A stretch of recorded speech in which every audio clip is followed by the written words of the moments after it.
नमस्कार। कर्नाटक विधानसभा चुनाव के बाद मध्य प्रदेश में सियासी हलचल तेज हो चुकी है। तो 230 विधानसभा सीटों पर जमीनी स्तर पर किसका पलड़ा भारी नजर आ रहा है, क्योंकि बीजेपी कर्नाटक चुनाव में जो हारी हुई है उस पर मंथन जरूर कर रही है, लेकिन कांग्रेस कहीं न कहीं कर्नाटक चुनाव जीत के बाद इसी तर्ज पर दावा कर रही है कि मध्य प्रदेश में भी वो सरकार बनाने जा रहे हैं। लेकिन किसके दावे में कितना दम है, क्योंकि काफी महत्वपूर्ण हो जाता है। मध्य प्रदेश में सियासी हलचल तेज है और इसी बीच जो आंकड़े हैं वो काफी चौंकाने वाले सामने आ रहे हैं। बात की जाए तो मध्य प्रदेश में 4 दिग्गज नेता आते हैं, जिसमें ज्योतिरादित्य सिंधिया, वर्तमान मुख्यमंत्री शिवराज सिंह जी चौहान और पूर्व मुख्यमंत्री दिग्विजय सिंह और कमलनाथ जी।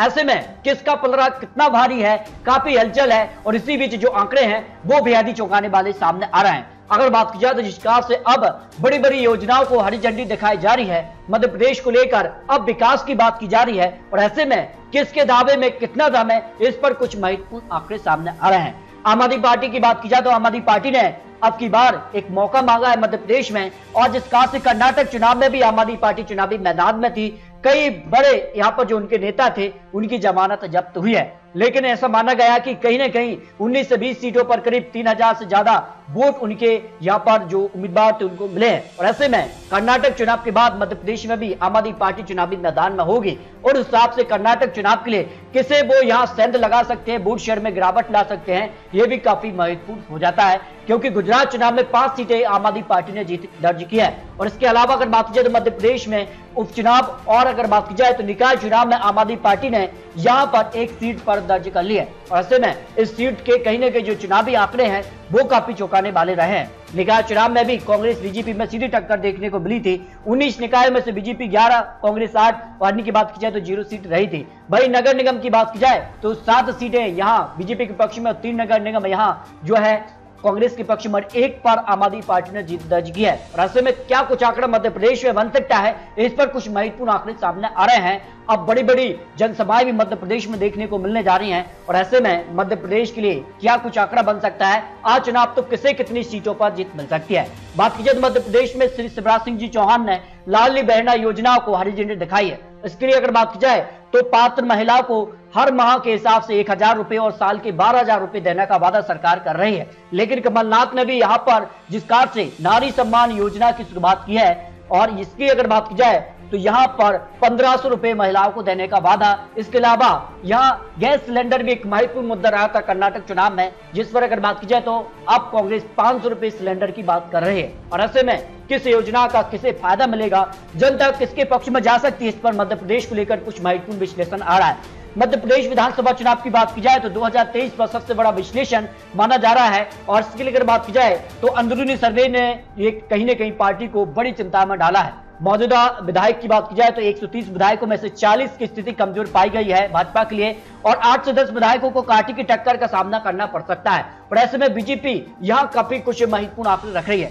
कांग्रेस पार्टी के ताजा सर्वे में भी यहाँ पर 38 विधायकों की सीट पर बेहद ही चुनौतीपूर्ण स्थिति बन सकती है। और ऐसे में कांग्रेस यहाँ पूरी तैयारी कर रही है। मालवा निवाड़ की जो है 66 सीटें आती हैं और यहाँ के लिए कुछ महत्वपूर्ण आंकड़े आते हैं। जिस खास से अगर बात की जाए इंदौर, उज्जैन, देवास, रतलाम, मंदसौर जैसे मुख्य जिले आते हैं और यहाँ पर किसका पलड़ा भारी रहता है। देखिए मालवा निवाड़ की 66 सीटों में से 2018 के नतीजों में से भाजपा को यहाँ 28 सीटें तो कांग्रेस ने यहाँ 35 सीटों पर जीत हासिल की थी। लेकिन तब ज्योतिरादित्य सिंधिया यह कांग्रेस के साथ थे, लेकिन बड़े दिग्गज नेता ज्योतिरादित्य सिंधिया अब बीजेपी खेमे में आ चुके हैं। उसके बाद सियासी तस्वीर कितनी बदलेगी, इस पर कुछ महत्वपूर्ण आंकड़े आ रहे हैं। अगर बात की जाए तो यहाँ उपचुनाव के बाद आंकड़ा बदल चुका है, भाजपा का आंकड़ा बढ़ा है। 34 सीटों पर भाजपा पहुंच गई और 29 सीटों पर कांग्रेस सिमट गई।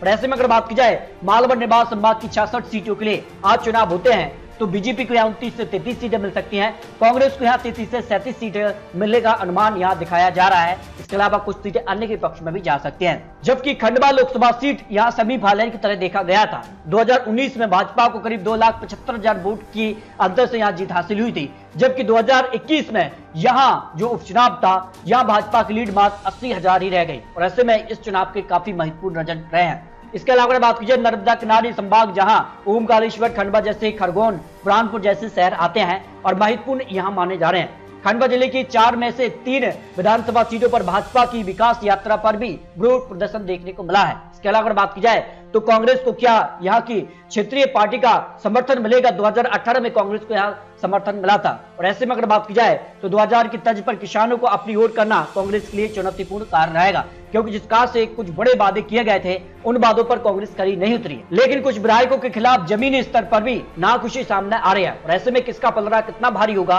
कमलनाथ किसानों के वादे सरकार बनने के बाद किसानों को कर्ज मुक्त कर पाएंगे, क्योंकि ये वादा फिर से यहाँ पर कांग्रेस दोहरा सकती है किसान कर्ज माफी को लेकर, जो बड़ी खबर सामने आ रही है। तो अगर आंकड़ों की बात की जाए तो महाकौशल संभाग यहाँ 38 विधानसभा सीटें आती हैं, जहां कांग्रेस को करीब यहाँ पर 20 से 28 सीट मिल सकती हैं, तो बीजेपी यहाँ 10 से 15 सीट तक आ सकती है, 1 से 2 सीटें अन्य के पक्ष में भी जा सकती हैं।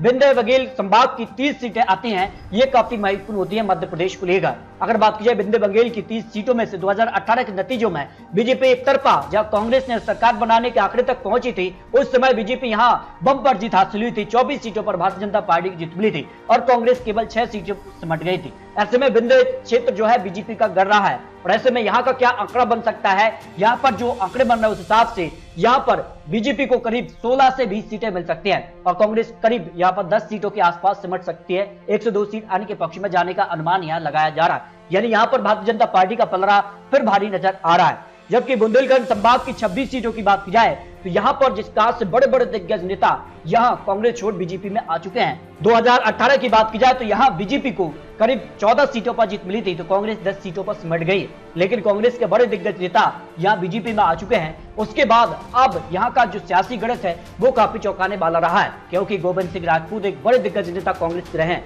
अब वो बीजेपी में आ चुके हैं। और उसके बाद देखिए आंकड़े किस तरह से बढ़ता नजर आ रहा है। बीजेपी 13 से 17 करीब 20 सीट तक भी बीजेपी पहुंच सकती है, और कांग्रेस यहाँ करीब 8 से 10 सीटों पर सिमट सकती है, जो बुंदेलखंड रीजन को लेकर आंकड़ा बन सकता है। जबकि अगर बात की जाए मध्य भाग की 36 सीटें मध्य प्रदेश के लिए सबसे महत्वपूर्ण मानी जाती है, क्योंकि यहाँ पर कुछ महत्वपूर्ण जिले और संभाग आते हैं, और ऐसे में मध्य भाग का क्या सियासी गणित हो सकता है?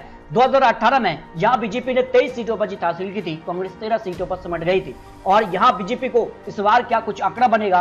क्योंकि जिस कारण से यहाँ विकास को लेकर बीजेपी दावा कर रही है, उस हिसाब से बीजेपी को करीब 20 से 25 सीटें मिल सकती हैं। और मध्य भाग की बात की जाए तो कांग्रेस यहाँ 12 से 16 सीटों पर आ सकती है, जो अनुमान यहाँ लगाया जा रहा है। 1 से 2 सीट अन्य के पक्ष में भी जा सकती हैं। जबकि मध्य प्रदेश को लेकर सबसे महत्वपूर्ण माना जा रहा है ग्वालियर चंबल। यहाँ की 34 सीटें आती है, क्योंकि ज्योतिरादित्य सिंधिया का गढ़ है, और ऐसे में यहाँ की क्या आंकड़ा बन सकता है? क्योंकि बड़े बड़े दावे यहाँ पर किए जा रहे हैं। ज्योतिरादित्य सिंधिया की बगावत के बाद यहाँ संभाग की 16 सीटों पर उपचुनाव हुआ था, जिनमें से 7 पर कांग्रेस और 9 पर भाजपा को जीत मिली थी। यानी इस पर साफ संकेत मिला था कि कहीं न कहीं जनता ज्योतिरादित्य सिंधिया के ही साथ है। ग्वालियर चंबल की 34 सीटों में से 2018 के नतीजे कहीं न कहीं कांग्रेस के पक्ष में थे, क्योंकि ज्योतिरादित्य सिंधिया कांग्रेस के साथ थे, लेकिन अब बीजेपी के साथ आ चुके हैं, और यहाँ कांग्रेस 25 सीट और बीजेपी 8 सीटों पर रही थी। उसके बाद आंकड़ा क्या हो सकता है? उपचुनाव के बाद यहाँ बीजेपी करीब 16 सीट और कांग्रेस 17 सीटों पर आ गई, यानी बराबर की टक्कर देखने को मिली थी। और इस हिसाब से देखा जाए तो काफी महत्वपूर्ण माना जा रहा है ग्वालियर चंबल की 33 विधानसभा सीटों का जो ओपिनियन पोल है, उस हिसाब से बीजेपी को यहाँ 13 से 17 सीटें मिल सकती है। कांग्रेस भी इसी आंकड़े की यानी बराबर की टक्कर ग्वालियर चंबल में देखने को मिल सकती है। 1 से 2 सीट आने के पक्ष में भी जा सकती है, क्योंकि बीएसपी का भी कुछ महत्वपूर्ण वोट बैंक है, इस हिसाब से बीएसपी 1 से 2 सीट आ सकती है। तो मध्य प्रदेश को लेकर हर एक पार्टी अपना जीत का दावा कर रही है। बीजेपी की बात की जाए या कांग्रेस के लिए आम आदमी पार्टी भी चुनावी मैदान में है, लेकिन किसके जीत के दावे कितना दाम होगा ये तो आने वाला वक्त ही बताएगा। लेकिन आपको बता दें कि आज की तारीख में अगर विधानसभा चुनाव होते हैं तो मध्य प्रदेश में कांग्रेस बीजेपी में कड़ी टक्कर देखने को मिल सकती है। कांग्रेस 98 से लेकर 122 सीट तक पहुंच सकती है, तो बीजेपी का आंकड़ा 105 से 129 सीटों तक पहुंच सकता है। लेकिन कांग्रेस पार्टी ने बड़ा दावा किया है, अब किसके जीत के दावे में कितना दाम है ये काफी महत्वपूर्ण है। अन्य की बात की जाए तो 1 से 5 सीट अन्य के पक्ष में भी जा सकते हैं। मध्य प्रदेश में 2018 में किसी को पूर्ण बहुमत नहीं मिला था, यहाँ जो है बहुमत का आंकड़ा अन्य पार्टी से मिलकर बनाया था, लेकिन इस बार मध्य प्रदेश में किसे पूर्ण बहुमत का आंकड़ा मिलेगा ये काफी महत्वपूर्ण हो जाता है।